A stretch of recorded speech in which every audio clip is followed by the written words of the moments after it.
হেমন্ত মামা মামা কি হলো বাবা কি হলো বাবা সি মানে ভিক্টর দাস কলে আপনি রাতি রাতি মদ খাই বুলি আৰু আপোনাক গালি দিছে নেকি শুনটো নেকি আপুনি শুনি লওক ৰাতি মদ খাই তাৰপিছত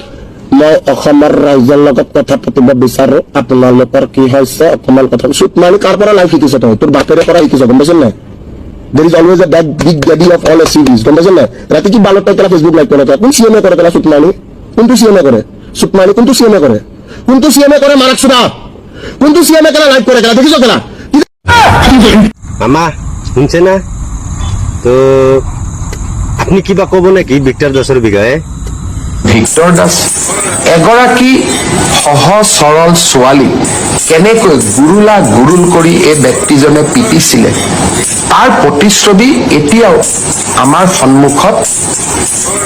পৰা আঁতৰি যোৱা নাই যিদিনাখন এই ব্যক্তিজনে ছোৱালীজনীক গুৰুল কৰি মাৰিছিলে মই ভাবো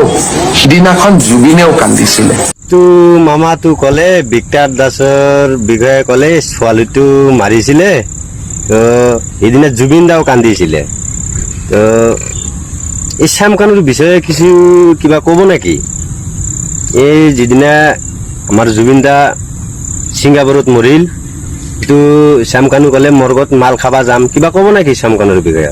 মৰ্গত মাতিছে মই আকৌ আহিম মৰ্গত চাউল খাওঁ মদ খাবলৈ মাতিছে হয়